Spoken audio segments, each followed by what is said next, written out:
안녕하십니까. 여러분들 허리 아파서 전문의 선생님 만날 때 요 세 가지는 꼭 알고 가셔야 최대한 도움을 받으실 수 있습니다. 전문의 선생님 진찰을 받았는데 뭔가 석연치 않고 명확하지 않고 하는 분들은 세 가지 개념을 잘 모르고 가셔서 그렇습니다. 첫 번째는 정상적인 디스크가 어떻게 생겼는지는 알고 가셔야죠.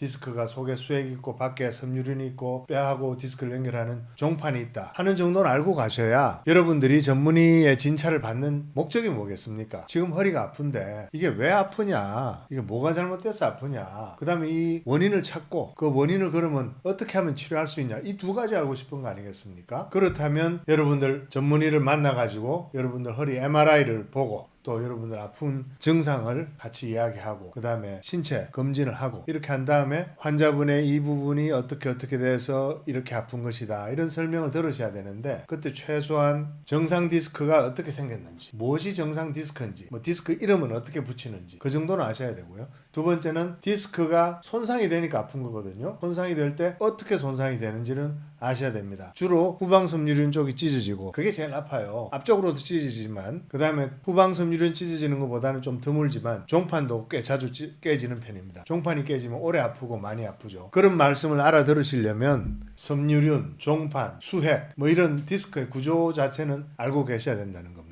그래서 이제 이렇게 말씀드리는 거죠. 지금 보시다시피 이 4, 5번의 디스크가 수액이 후방섬유륜을 찢고 나가고 있기 때문에 아프신 겁니다. 거기다가 위쪽 종판이 이렇게 깨져 있으니까 이게 더 아프고 훨씬 오래 아프실 겁니다. 이런 말씀을 드리거든요. 그 말씀을 여러분들이 알아들으시려면 이제 수액이 뭔지, 종판이 뭔지, 섬유륜이 뭔지는 알고 계셔야 이제 최대한 여러분들이 정보를 습득하실 수 있는 것이죠. 그래서 첫 번째는 정상 디스크가 어떻게 생겼는지, 이름을 어떻게 붙이는지, 그 다음에 그 디스크가 병이 생겨서 찢어질 때는 어떻게 찢어지는지, 그 다음 세 번째는요, 디스크성 통증과 방사통, 요건 아셔야 됩니다. 지금 여러분들이 아프신 거가 디스크성 통증에 속하는지 방사통에 속하는지를 여러분들 스스로 알기는 어려우실 겁니다. 그걸 전문의 선생님이 딱 들어보시고 MRI를 보고는 당신은 지금 디스크성 통증이 더 심합니다, 당신은 지금 방사통이 심하니까 좀 염증 치료가 주가 돼야 됩니다, 당신은 디스크성 통증이 주로 지금 심하기 때문에 그 부분은 염증 치료를 너무 하는 것보다는 좋은 자세로 디스크가 아물기를 기다리는 게 더 좋겠습니다. 뭐 이런 식으로 처방이 나가기 때문에 허리 통증이 크게 두 가지로 나눌 수 있는데 그 중에 하나가 디스크성 통증이고 크게 또 하나는 방사통이다. 디스크성 통증은 연관통이라는 통증으로 여러 가지로 나온다. 사타구니도 아플 수 있고 엉덩이 뒤도 아플 수 있고 회원부도 아플 수 있고 하는 그게 이제 디스크성 통증이고요. 물론 허리 가운데 제일 많이 아프죠. 그러고는 이제 방사통은 다리로 내려가는 이 소위 말하는 좌골신경통이다. 이 두 가지 개념 알고 계시면 이제 진찰을 받고 나서 환자분께서는 방사통이 심합니다 하면 내가 그렇게 아팠던 게 방사통이구나, 이렇게 이제 이해가 되는 것이죠. 그래서 허리가 아파서 전문의 진찰을 받을 때 세 가지 꼭 아셔야 되는 게 정상적인 디스크의 구조, 이름, 디스크가 손상이 될 때 어떻게 손상이 된다, 후방섬유륜, 종판 이런 데가 손상이 되고 더 많이 손상이 되면 탈출이 되고, 세 번째 허리 아픈 것이 디스크성 통증이냐 방사통이냐, 이렇게 두 크게 나눌 수 있다는 것 정도는, 그 정도 상식은 꼭 갖고 계시면 되고요. 거기에 대해서는 디스크의 구조, 모양, 손상되는 정도는 제 백년허리 1권의 첫 번째 장에 많이 잘 나오고요. 아주 자세히 나오고요. 거기에 대한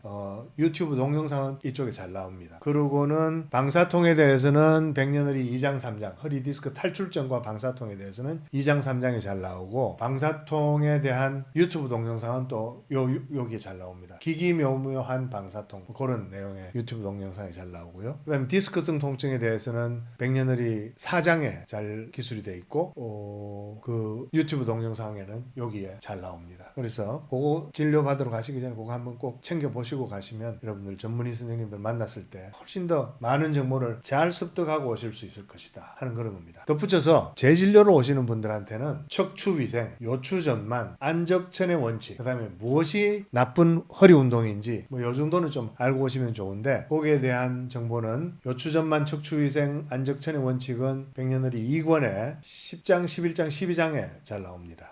나쁜 운동도 백년허리 2권 12장에 잘 나옵니다. 그 다음에 제 유튜브 동영상에는 요추전만에 대해서는 요추전만이 병인가, 누가 요추전만을 병이라고 하였던가, 이 동영상이 잘 나오고요. 척추위생에 대해서 또 안적천에 대해서 제가 몇 편의 동영상을 만들어 놓은 게 있고, 그다음에 허리 운동에 대해서는 운동이 허리를 만날 때 하는 그 동영상을 보시면 잘 나올 것입니다. 우리나라 의료 시스템이 이게 공공재 개념이라 공공재다 보니까 많은 분들에게 공평하게 이렇게 시간을 들이다 보니까 저만 해도 아주 짧게 그 설명을 드릴 수밖에 없습니다. 여러분들하고 긴 대화를 나눌 수 없기 때문에 가능하면 이런 기초 상식을 딱 갖고 오시면은 충분히 여러분들의 가장 궁금한 점을 다 이렇게 해결하고 가실 수 있지 않을까, 그런 생각에서 말씀드렸습니다. 정상 디스크가 어떻게 생겼는지, 디스크가 어떻게 손상이 되는지, 디스크가 손상이 되면 디스크성 통증이나 방사통이 생긴다, 이 정도는 꼭 알고 가시고, 그 다음에 치료를 위해서는 척추위생, 안적천의 원칙, 요추전만, 나쁜 허리 운동, 이 네 가지를 꼭 아시면 됩니다. 오늘은 여기까지입니다. 고맙습니다.